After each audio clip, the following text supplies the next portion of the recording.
저희 1절에서 10절 한번 읽어볼까요? 자, 사도행전 28장 1절에서 10절입니다. 우리 남자 여자 나누어서 하기에는 여자분이 좀 적으시네요. 자, 이쪽 1절, 이쪽 2절 이렇게 우리 나누어서 한번 읽어보겠습니다. 시작. 우리가 구조된 후에 그 섬은 멜리데라 하더라. 비가 오고 명을 나여 불을 피워 우리를 다 영접하더라.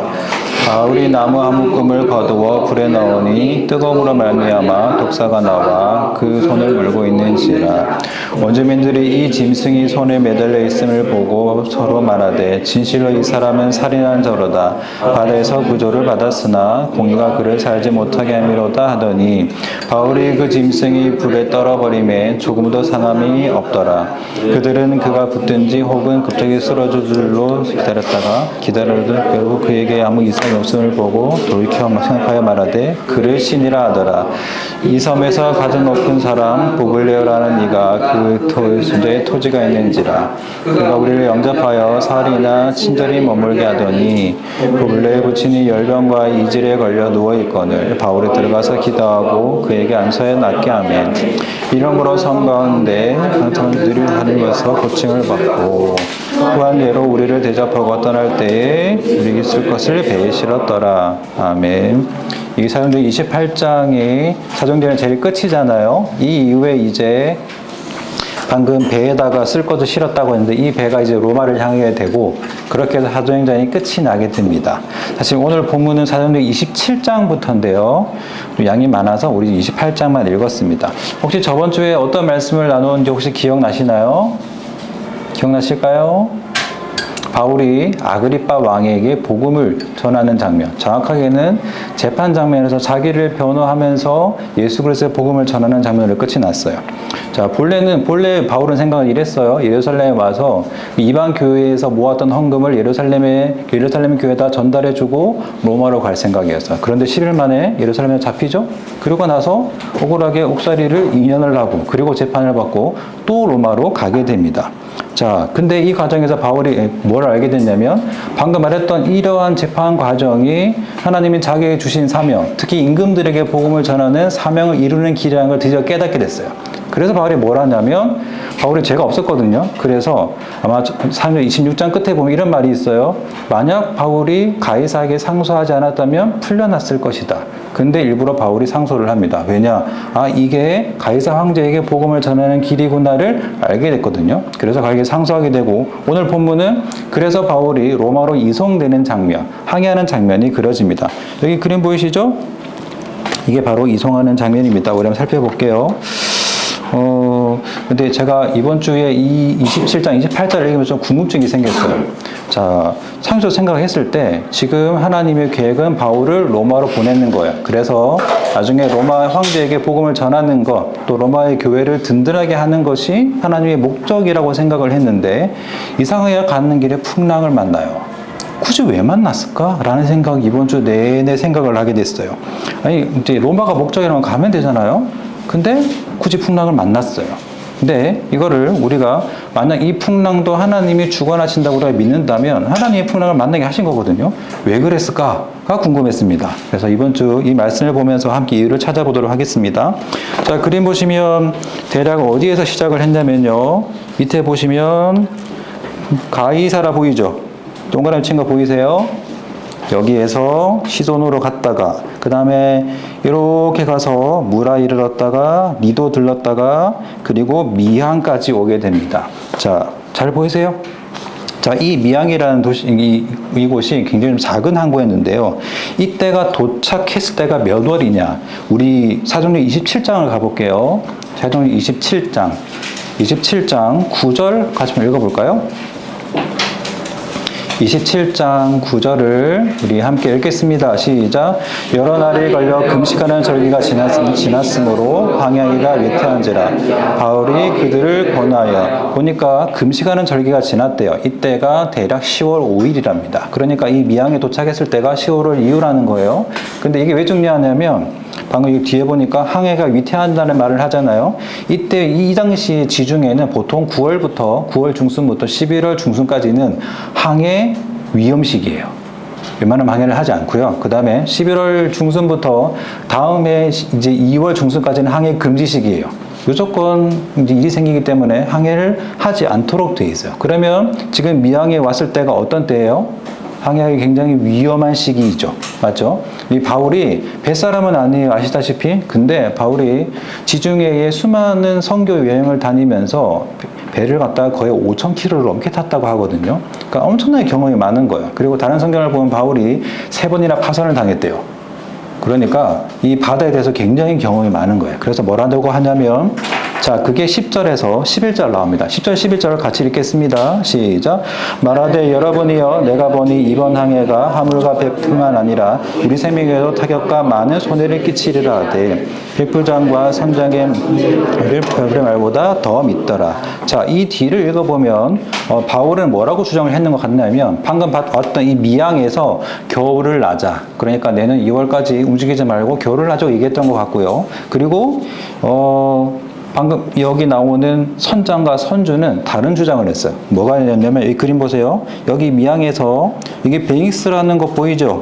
여기까지 이동을 하자고 했어요. 이 베잉스라는 이 항구가 굉장히 컸나 봐요. 겨울을 나기가 굉장히 좋아서 여기를 가자고 주장을 했습니다. 자, 이 선택은 누가 했냐면 이 배를 관장하고 있는 사람은 백부장이에요. 백부장은 선장과 선주의 말을 더 믿고 베닝스까지 가기로 결정을 합니다. 자, 미항에서 베닝스까지는 대략 80km 거리예요. 배로는 대략 하루 정도면 도착할 수 있는 길이라 생각을 해서 출발을 하게 됐습니다. 자, 출발하자마자 뭘 만났어요? 여러분들 잘 아시죠? 유라굴로라는 말 들어보셨죠? 여기서 광풍을 만나게 됩니다. 더 정확하게는 하나님이 광풍을 만나게 하신 거예요. 대체 왜 하나님이 광풍을 만나게 했을까? 계속 살펴보도록 하겠습니다. 자, 배가 폭풍에 폭풍에 휘말려서 떠밀려 가기 시작합니다. 자, 어디까지 떠밀려 갔냐면 여기 기름 보이시죠? 이렇게 해서 몰타라는 섬까지 가게 되는데요. 원래 이 미항에서 베니스까지는 80km 거리. 근데 실제로 이 배가 표류한 거리가 800km예요. 되게 멀죠? 보이세요? 이 베닉스에서 몰타까지 거리가 거의 800km입니다. 800km를 표류를 하게 돼요. 이게 전문가들이 다 달라붙었는데도 이 바람이 너무 세서 배가 통제가 안 돼요. 그래서 어떻게 하냐면 사람들이 이튿날에 보니까 짐을 다 갖다 버리고 셋째 날에는 항해기구를 다 갖다 버려요. 일단 배를 가볍게 해야 큰 파도가 왔을 때 배가 무겁지 않아서 깨지지 않으니까 그런 걸 다 갖다 버린 거예요. 그럼에도 불구하고 여전히 폭풍 가운데인 거예요. 그게 27장 20절입니다. 우리 한번 읽어볼까요? 사도행전 27장 20절 함께 읽겠습니다. 시작. 여러 날 동안에도 별도 보이지 않냐고 큰 풍랑이 그대로 있음에 구원의 여망마저 없어졌더라. 자, 여기 보니까 큰 풍랑이 그대로 있대요. 방금 했던 그런 조치들이 아무 의미가 없어진 거예요. 자, 당시에는 별을 보고 배의 항로를 잡았어요. 근데 지금 별이 여러 날 보이지 않는다고 했죠. 그러니까 지금 이 배가 어디로 가고 있는지 선원도 선장도 모른다는 거예요. 사람이 진짜 견디기 힘든 것 중에 하나가 바로 불확실성입니다. 불확실하다는 거. 여기 여러분 중에 고3 있으시죠? 고3. 고3이 공부해야 되는 것 때문에 참 많은 걸 포기하고 살고 있잖아요. 맞죠? 그렇죠. 그렇지 않으세요? 근데 이 유민이가 거의 뭐 하루에 10시간, 12시간 공부를 할 거예요. 그럼에도 고3 생활을 견딜 수 있는 이유가 뭐예요? 견딜 수 있는 이유. 끝이 있잖아요. 수능 치고 나면 진짜 엄청난 해방감을 분명히 느낄 거예요. 아마 난리 날 수도 있어요. 아무튼 저도 수능 치는 날 제 친구하고 오락실 갔어요. 여러분 혹시 남포동 들어보셨나요? 부산에? 학교 갔다가 남포동 들러서 오락실에서 친구랑 게임하다가 집에 갔어요. 뭐 그렇게 뭐 스트레스를 풀었는데 왜 견딜 수가 있냐면 고3 생활이 끝이 있다는 걸 알기 때문이에요. 그렇죠? 여러분 군대 갔다 오신 분 계시죠? 군대를 어떻게 견뎠어요, 여러분? 아무리 국방부 시기가 늦게 간다 해도 저녁 일이 있잖아요. 그걸 아니까 견디고 그냥 지나가는 거예요. 문제는 뭐냐, 여기는 지금 별이 안 보인다. 어디로 간지 모른다. 쉽게 말해서 이 풍랑이 언제 끝날지도 모르고 그 끝이 구원일지 아니면 죽음일지도 모르는 상황에 놓인 거예요. 사실 이게 사람에게 제일 힘들거든요. 아마 여기 중에는 알게 모르게 이런 걸 경험해본 사람들이 분명히 있을 거예요. 인생길에서 어려움과 고통이 있는데 이게 언제 끝날지 몰라요. 그리고 끝이 좋을지 안 좋을지도 몰라요. 이때 사람 진짜 미치거든요. 고통이 있어도 소망이 있으면 괜찮아요. 언제 이게 끝난다 라고 하면 기다릴 수가 있는데 사람은 그렇지 않거든요. 지금 아마 배 탄 사람들의 마음들이 굉장히 아마 힘들었을 거라고 예상이 돼요. 아무것도 할 수 없다는 걸 깨닫고 나니까 아마 굉장히 낙심이 됐을걸요. 다른 표현으로는 굉장히 마음이 낮아졌을 거예요. 이때 다시 바울이 등장을 합니다. 그게 21절에 있습니다. 우리 21절 다 함께 읽겠습니다. 시작. 여러 사람이 오래 먹지 못하였음에 바울이 가운데 서서 말하되 여러분이여 내 말을 듣고 그에서 떠나지 아니하여 이 타격과 손상을 면하였다면 좋을 뻔하였느니라. 지금 바울이 내가 말하지 않았냐, 이 항해하며 엄청난 타격이 있을 걸 말하지 않았냐, 쉽게 말해서 자기 말이 옳지 않았냐, 내 판단이 옳지 않았냐 말을 하고 있는 거예요. 이것은 사실 바울이 잘잘못을 따지자고 하는 말이 아니에요.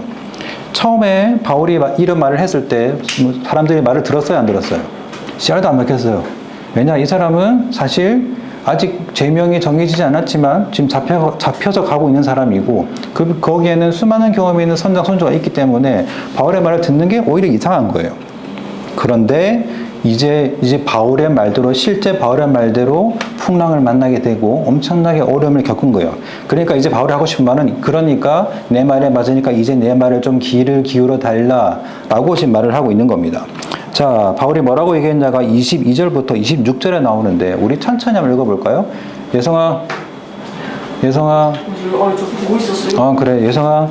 자, 우리 22절부터 26절 예상을 읽어볼까요? 천천히 읽겠습니다. 시작. 내가 너희를 권하노니 이제는 알지 마라. 너희 중 아무도 생명을 아니고 성경이 없고 오직 그뿐이리라. 내가 조카보다 곧 내가 성민의 하나님을 찾아가 어젯밤에 내 곁에 서서 말하되 바울아 두려워하지 마라. 네가 가이사 앞에 서야 하겠고 또 하나님께서 너와 함께 항해하는 자를 다 내게 주셨다 하였으니 그러므로 여러분이 안심하라. 나는 내게 말씀하신 그대로 되리라고 하나님을 믿노라. 그런즉 우리가 반드시 한 섬에 걸리리라더라. 네, 감사합니다. 자, 바울이 뭐라 하냐면 이 사람들에게 아무 불확실한 상황 속에서 바울이 얘기합니다. 이제 안심하라. 배만 박살나고 너희들 아무도 안 죽을 거다. 근거가 뭐냐 하면 내가 속해 있는 하나님이 어젯밤에 말씀을 해주셨다. 말씀해 주셨다. 하나님이 말씀하셨기 때문에 하나님이 뭐라고 말씀하시면 두려워하지 말라. 배만 박살날 거고 너는 가해사 앞에 서게 될 것이고 너와 함께 있는 사람들 하나님이 생명을 구원해 주실 거라고 말씀을 하셨어요. 그리고 또 이 배가 어느 한 섬에 걸리리라고 실제로 말씀을 하셨습니다. 자, 만약에 바울이 탄 배가 풍랑을 만나지 않았다면 어떻게 됐을까요? 그럼 아까 제일 처음에 바울이 했던 말 있잖아요. 이 항해를 계속하면 어려움을 당했을 거라 했을 때 사람들이 아무 말도 바울의 말을 귀담아 듣지 않았죠. 실제로 이 배가 풍랑을 만나지 않았다면 아마 바울이 로마에 도착할 때까지 아무도 바울의 말에 귀를 기울이지 않았을 거예요. 당연하겠죠. 맞죠? 아마 바울이 이 배에서 복음을 전했어도 바울의 말을 귀담아 듣지 않았을 거예요. 그런데 하나님이 진짜로 풍랑을 만나게 하셔서 바울의 말에 사람들이 귀를 기울이게 하신 거예요. 자, 이 바울이 탄 배가 어떻게 됐냐? 아까 말씀드린 대로 이 미항에서 출발해서 결국 800km나 걸려서 성경에는 멜리데라고 나오는데요. 몰타 섬에 도착을 하게 됩니다. 자, 실제로 바울이 얘기한 대로 배만 박살이 나고요. 276명 다 함께 산 사람 전부 다 살고 이 섬에 도착하게 됐어요. 자, 이 상황에서 정상적인 사람이라면 276명 중에 한 사람이라면 어떤 생각을 했을까요? 여러분이 그 중에 한 사람이면 과연 어떤 생각을 했을까요? 저 바울이 믿는 하나님 진짜 있는 거 아닐까? 또는 저 신이 진짜 능력이 있네 라는 생각을 당연히 하게 되겠죠. 제가 예를 들어 볼게요. 맨날 권현우 예를 들어서 미안한데요. 우리 축구 선수 권현우가 국가대표가 됐다고 쳐요. 그래서 월드컵에 나갔는데 16강을 나가야 돼요. 마지막 경기인데 반드시 이겨야 되거든요. 근데 전반전에 5대0으로 졌어요. 그리고 하프타임이 됐어요. 근데 권현우가 갑자기 이런 얘기를 하는 거예요. 하나님이 제게 말씀하셨습니다. 후반전에 6골을 넣고 분명히 이길 거라고, 무조건 16강에 갈 거라고 하나님이 말씀하셨습니다. 여러분 안심하세요. 진짜 웃기죠. 근데 만약 진짜 후반에 6골을 넣고 16강을 가게 되면 어떻게 될까요? 다른 사람들은 몰라요. 근데 같이 경기 뛴 축구 선수들, 감독들, 코치들 어떨까요? 지금 딱 상황이 바로 딱 이 상황이에요. 뭐 물론 이제 16강 가니까 좋긴 하겠지만 그것만 남는 게 아니라 진짜 하나님이 계시구나. 이런 생각을 분명히 하게 되겠죠. 자, 이쯤에 생각을 한번 해보세요. 왜 하나님이 바울이 탄 배를 폭풍을 만나게 하셨냐? 왜 이렇게 생명이 위태로울 만큼 위협적인 이런 폭풍을 만나게 하셨냐? 하나님은 바울이 로마에 가서 복음 전하는 것뿐만 아니라 로마로 가는 그 과정에도 하나님의 계획이 분명히 있는 거예요. 하나님은 이 바울과 함께한 276명에게 하나님의 뜻이 있는 거예요. 자, 멜리스 섬에 도착을 했어요. 근데 또 여기 도착하니까 오늘 읽었던 본문처럼 또 사건이 벌어집니다. 자, 바울이 불에다가 이제 장작을 넣었어요. 그때 뭐가 튀어나왔어요? 독사가 튀어나왔어요. 그래서 바울을 물었는데 신기하게도 바울이 살이 붓거나 아니면 죽지 않았어요. 그걸 보고 이 원주민들은 뭐라고 했냐면 그때 루스드라에서 바울과 바나바를 보고 뭐라고 했었죠? 제우스랑 헤르메스라고 했던 건 똑같이 바울을 보고 신이라고요. 근데 이 상황을 또 누가 봤냐? 다 함께 상륙했던 276명이 다 봤어요. 그 사람들은 이 상황을 보고 뭐라고 생각했을까요? 아마 원주민은 자기들이 경험하고 있는 자기들의 문화권에서 봤을 때 바울을 신이라고 했어요. 근데 276명은 이 바울을 보면서 바울이 살아나는 걸 보면서 무엇을 생각했을 거냐면 바다에서 구원하신 그 바울이 믿는 하나님이 또 바울을 보호하신다는 걸 경험하게 돼요. 자, 그 다음에 장면을 보게 되면 뭐가 나오냐면 이 섬에서 가장 높은 사람 집에 가게 돼요. 이 사람이 로마가 파견한 관리인지 아니면 그 섬의 부족장인지는 모르겠어요. 근데 그 사람의 집에 갔는데 하필 그 사람의 아버지가 병에 걸려 누워 있어요. 만약에 바울이 여기서 의사로서 치료를 했다면 별일이 없었을 건데 어떻게 고쳤냐면은 안수를 하고 고쳤어요. 쉽게 말해서 이건 일반적인 방식으로 고친 게 아니죠. 맞죠? 그걸 보고 이 섬에 있는 수많은 병자들이 와서 바울에게 고침을 받았어요. 그리고 이걸 276명이 다 보게 됩니다. 그럼 생각을 해보세요. 진짜로 이 바울이 로마로 항해하는 이 길에 하나님의 진짜 관심은 어디였어요? 어디였을 것 같아요? 여러분 보기에. 맞죠? 함께 가는 276명에게 하나님의 뜻이 있는 거예요. 자, 우리는 보통 생각하기로 우리 인생의 가장 큰 목표 있죠? 지향점이 있을 거 아니에요? 꿈이라든지 비전이라고 부를 수 있는 그런 것들에서만 하나님의 계획이 있다라고 생각하기가 쉬운데요. 하나님은 그렇지가 않아요. 이 바울의 항해를 보니까 당연히 하나님은 이 바울이 로마에 가서 복음 전하는 거 하나님 관심이 있어요. 근데 또한 하나님의 관심은 이 바울이 로마를 향하는 그 길에 만나는 276명에게도 하나님의 계획이 분명히 있어요. 여기 대부분 전부 다 학생들이잖아요. 특히 고등학생들. 거기 한번 들어볼래요? 고등학생들.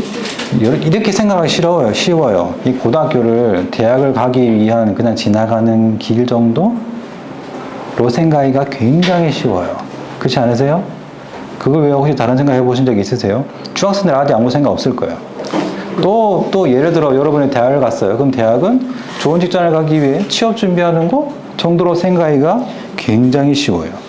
보통 우리는 먼 대학이나 좋은 직장에 가서 거기에서 그 특정한 위치에서만 하나님이 일하시고 역사하신다 생각할 수도 있는데 그렇지가 않아요.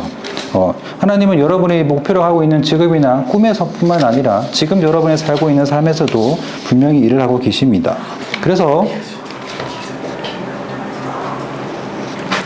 하나님은 여러분들을 통해서 이 바울이 했던 것처럼 여러분들을 통해서 여러분은 주변 사람들에게 하나님이 드러나고 궁극적으로는 여러분을 통해서 그 사람들이 하나님을 믿게 되기를 원하세요.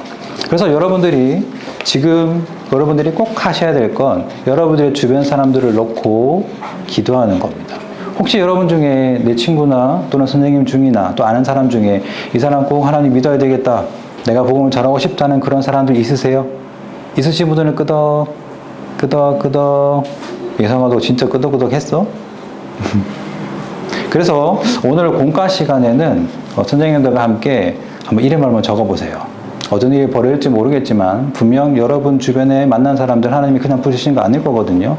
바울이 하필 가는 길에 풍랑 만난 거 하나님 분명히 이유가 있어요. 똑같을 거예요. 분명 여러분의 친구들 중에 인생의 풍랑을 만났을 때에 복음을 전해줄 수 있는 사람이 바로 여러분이에요. 그래서 오늘 꿈과 시간에 함께 이야기를 나눠보시기를 바라겠습니다. 제가